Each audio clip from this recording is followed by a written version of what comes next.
Bienvenue dans cette nouvelle vidéo. Le Bitcoin actuellement est en train de consolider autour de notre objectif qu'on avait vu dans les précédentes semaines, donc des 60 000 dollars. Donc dans cette vidéo, on va essayer d'analyser les scénarios envisageables et à potentiellement exploiter pour les prochains jours et les prochaines semaines. Dans cette vidéo, je vais vous faire un market review, donc j'analyserai aussi, en plus du Bitcoin, l'or et le S&P 500. On va commencer par Bitcoin sur le daily. J'ai fait le weekly dans la vidéo de mardi, donc si vous voulez une analyse vraiment détaillée et approfondie sur le weekly, vous pouvez aller voir la vidéo de mardi. Pour le daily, on voit qu'on n'a eu aucun changement par rapport à mardi. Mardi, c'était cette bougie-là. Vous voyez qu'on a eu deux bougies un peu inutiles en daily. Donc on s'attend toujours à des scénarios de short dans ce POI pour target un nouveau lot.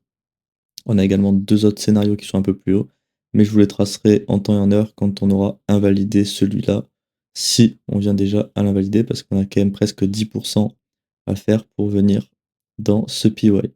Donc pour l'instant, on est toujours sur des recherches de short. Pour le H4, alors là, on a eu le premier changement. Ah non, non, j'ai rien dit. En fait, on était venu choquer à la baisse ici, pour de nouveau choquer à la hausse à ce niveau-là. Ce choc haussier, pour moi, il est vraiment intéressant parce que on est déjà venu retravailler une ancienne demande à ce niveau-là, en H4. On a ensuite fait un grab de liquidité pour venir choquer à la hausse. Donc pour moi, ce choc est vraiment intéressant et pourrait donc permettre d'alimenter la continuité de notre swing pullback. Swing pullback qui, je rappelle, peut aller maximum jusqu'au high protégé d'ici. On a peu de chance pour moi, on est encore loin d'inverser ça, hein, mais là, en target clair maintenant, on a dû donc la création d'un PY pour chercher des longues ici, en H4. Donc on peut chercher des longues au sein de ce POI. Les targets, il y en a plusieurs. La target minimale, entre guillemets, pour moi, ce sera le high d'ici, qui a été formé, le premier high qui a été formé dans le début du swing pullback. Et après, pour moi, une target qui serait plutôt logique et intéressante, ce serait le POI daily, qui est bien pricé en plus dans la zone IQ du range, qui nous ferait quand même un beau swing pullback. Donc pour moi, ça c'est vraiment après la target. Et si vraiment vous voulez aller chercher plus haut comme les autres POI, ce sera pour moi un petit peu greedy. Là pour moi on est actuellement sur une target qui peut être réaliste. Je dis pas elle va forcément se réaliser parce que ça ferait déjà un très très beau setup sur le H4. Mais en tout cas c'est une target structurellement qui est pour moi assez logique on va dire. Maintenant on verra ce qui se passe par la suite. Donc je vois pas grand chose d'autre sur le H4. Là on est toujours donc dans le pullback. On attend patiemment qu'on vienne retravailler notre POI pour chercher des longues. Et si on n'y vient pas, on patientera d'en avoir des prochains. Il faut pas se presser, même si le prix grimpe sans jamais venir dans ce POI. C'est pas grave. Il faut savoir laisser partir le prix sans nous si il vous propose pas de setup. Donc voilà pour l'analyse de Bitcoin. Pour les personnes qui veulent se former, je rappelle que j'ai créé un mentorat pour deux types de personnes différentes. C'est si vous voulez investir avec une stratégie vraiment qui est solide sur le long terme, et également pour les personnes qui veulent devenir trader et faire ça de leur activité principale. Donc pour ça, vous allez avoir différentes formules. Vous allez avoir du mensuel, trimestriel ou annuel. Et en quoi ça consiste? Vous allez avoir donc en premier lieu deux formations offertes, hein. Une formation qui va parler plutôt d'outils crypto pour sélectionner, trouver les bonnes cryptos et ensuite appliquer une stratégie sur ces cryptos. Une stratégie qui sera donc d'analyse technique. Le but en fait c'est d'identifier des bonnes cryptos et ensuite d'appliquer les modèles d'entrée d'analyse technique. Ça c'est pour de l'investissement et après pour les personnes qui veulent trader, le modèle d'analyse technique il est évidemment adapté à toutes les time frames, tout type d'actifs, donc c'est vraiment pour les personnes qui veulent aussi devenir trader, un modèle qui va être quasiment 100% mécanique, hein. Vous allez avoir très peu d'éléments qui seront pas mécaniques. En gros, l'idéal des stratégies mécaniques, c'est d'avoir un setup qui va avoir plein de paramètres prédéfinis pour en fait avoir des probabilités qui sont solides et un trade qui va se ressembler en fait quasiment à chaque fois. L'objectif, c'est que quasiment tous nos trades soient les mêmes et du coup, on peut se construire des stats solides sur le long terme. Et là, en gros, on tourne aux alentours des 75-80% de win rate. Donc, c'est vraiment une méthode indispensable à avoir pour trader. Vous pourrez également avoir des rendez-vous avec moi, je réponds à toutes vos questions, des briefs privés mensuellement. Et évidemment, c'est quelque chose de one-to-one, donc je vous accompagne tout au long en fait du cursus pour répondre à toutes vos questions. Et si vous n'avez pas compris quelque chose, je vous réexpliquerai tout pour vraiment que vous compreniez et que vous sachiez faire exactement ce que je fais moi sur les marchés. Pour l'analyse du S&P 500 maintenant, alors on était venu choquer à la baisse mardi, donc quand j'ai fait la vidéo, sauf que moi quand j'ai fait la vidéo, on n'avait pas encore eu le choc. On était à peu près par là, et donc on est venu choquer à la baisse. Donc si j'avais fait une vidéo hier, j'aurais pu vous tracer un scénario de short daily ici. Cependant, vous voyez qu'on est allé un petit peu plus bas sans même venir redonner un short, donc ce POI ne nous intéresse plus parce que si on revient dans ce POI, le choc deviendra haussier à la cassure de ce niveau-là. Donc pour l'instant, sur le S&P en daily, il n'y a absolument rien à faire. Vous voyez à l'écran qu'on n'a pas de POI, pas de FVG, on est coincé en fait dans cette inside bar. En gros, grosso modo, on est coincé dans cette bougie, la bougie de mardi. On nous a fait un high et un low et on n'arrive pas à casser à la hausse ou à la baisse, donc cette bougie. Par contre, on a eu un petit graphe de liquidité de la bougie à ce niveau-là qui a été fait aujourd'hui pour l'instant et qui pour le moment alimente un mouvement haussier. Donc on va aller voir après sur le H4 si ça peut potentiellement être intéressant, mais ça pourrait être donc un signal qui fait qu'on peut rechoquer à la hausse pour faire un nouveau high, parce que là le swing pullback est plutôt clean. Si on regarde en daily, on a fait un pullback de plus de 30%, on s'arrête où pour l'instant? Dans une ancienne demande, donc on est sur un swing pullback qui est plutôt clean, donc pour moi si on vient choquer à la hausse, il y aura de fortes chances qu'on vienne retravailler les highs. Par contre, on n'y est toujours pas, il faut quand même aller chercher les 7404, donc on verra, surtout dans la session de cet après-midi, parce qu'en plus à 14h30 on a le PPI, donc ça va être un chiffre hyper important pour les marchés. En tout cas pour l'instant le prix s'est stoppé dans une ancienne demande ici, donc on va voir ce qui se passe maintenant sur le H4. Alors sur le H4, on avait eu donc notre structure qui s'était perpétuée à la baisse. Ça, je vous l'avais pas tracé mardi, mais j'avais fait une mise à jour hier sur le Discord. Donc la structure s'est perpétuée à la baisse. Donc notre nouveau lot, il avait été fait ici, une structure qui avait été faite presque sur une bougie, parce que mardi, on avait eu vraiment une grosse dégringolade sur les marchés en globalité. Bah, si on peut voir quelque chose en fait de bullish entre guillemets ici, c'est qu'on est venu faire un beau graphe de liquidité. On est en train de faire un mouvement haussier, sauf que on n'a toujours pas eu de choc haussier. Le point de choc, il est ici, on en est encore un petit peu éloigné, donc on va attendre patiemment de voir ce choc qui est confondu avec le choc daily. Donc les chocs H4 et daily sont confondus, donc ça c'est un peu dommage. Le mieux ça aurait été qu'on choque à la hausse ici en H4, et si le H4 nous disait de chercher des longues, on aurait eu sûrement plus de chances de venir chercher ce niveau. Là on est quand même assez éloigné du price action actuel, donc peut-être qu'on fait juste un graphe de liquidité pour piéger et après repartir à la baisse. En tout cas, tant qu'on n'a pas de choc aussi, on ne peut pas chercher de longue. Et actuellement, on ne peut toujours pas non plus chercher de short parce que vous le voyez à l'écran, il n'y a pas eu de FVG, donc on n'a eu aucun POI qui a été créé. On avait un qui était hier avant qu'on prenne le lot, qui était comme ceci. Mais en tout cas, on ne peut plus chercher de short dans celui-ci.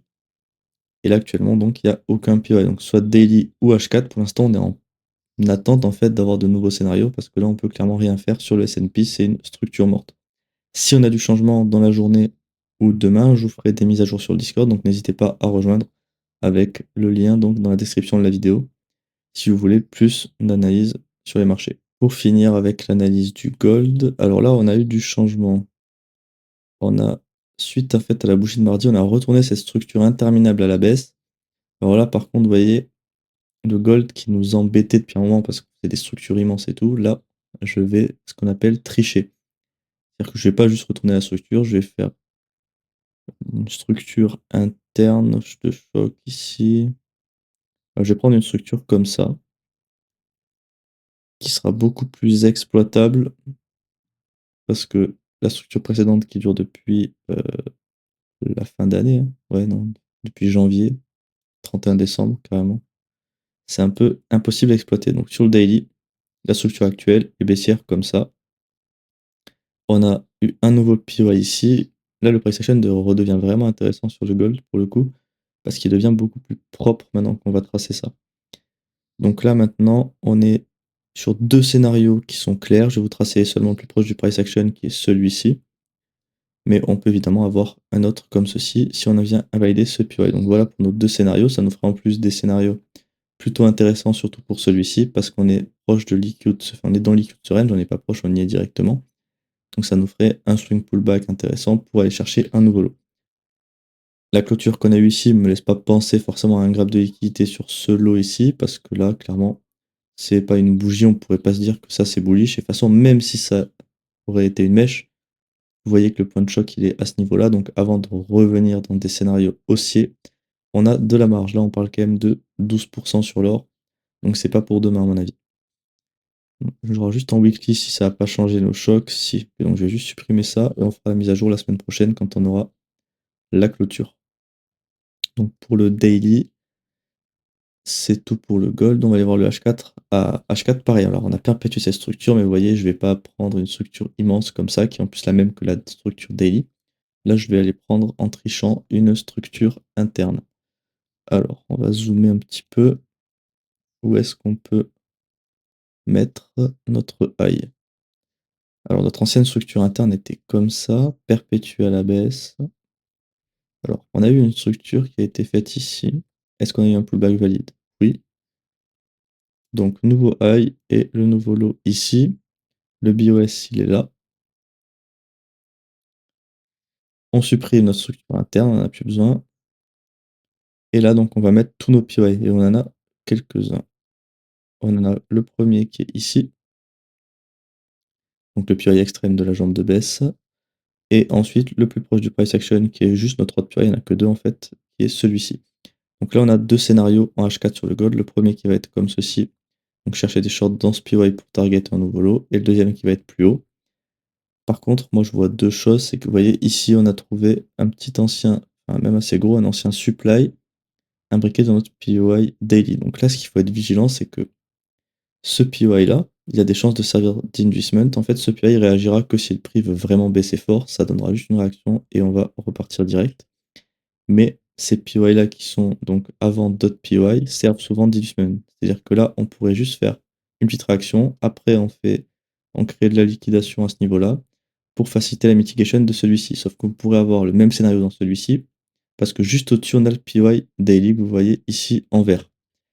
Donc ce qui fait que faut être vigilant. C'est évidemment des POI qui sont valides, donc s'ils sont dans votre plan et que vous avez un setup, vous pouvez les prendre. Mais il ne faut pas juste trader à l'aveugle en disant il y a un POI, je short, parce que les deux, pour moi, ils ont des scénarios d'invalidation qui sont possibles. Et donc si dans ce cas-là, on doit voir le scénario baissier, entre guillemets, le plus haute probabilité, pour moi, ce POI-là est pas ouf. Celui-ci va être plus intéressant parce que le prix est quand même vraiment baissier et il est plutôt gros, donc à exploiter pour avoir un setup à l'intérieur, ce serait intéressant.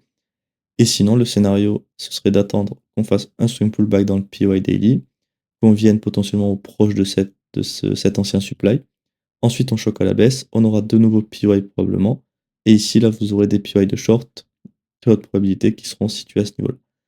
Donc avant de voir ça, il va se passer quelques jours, à mon avis, si on voit ça, parce qu'évidemment, ce que je vous dis, c'est que pour moi, il y a des chances qu'actuellement, on fasse quelque chose comme ça sur le gold, étant donné que tout est baissier.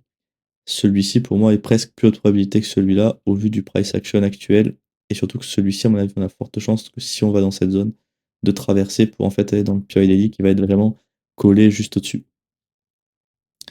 Donc voilà pour ce qui est des POI actuels. Soyez vigilants. Évidemment, ils sont valides, donc il n'y a pas de raison de dire je les trade pas juste parce qu'on a de la liquidité au-dessus potentiellement.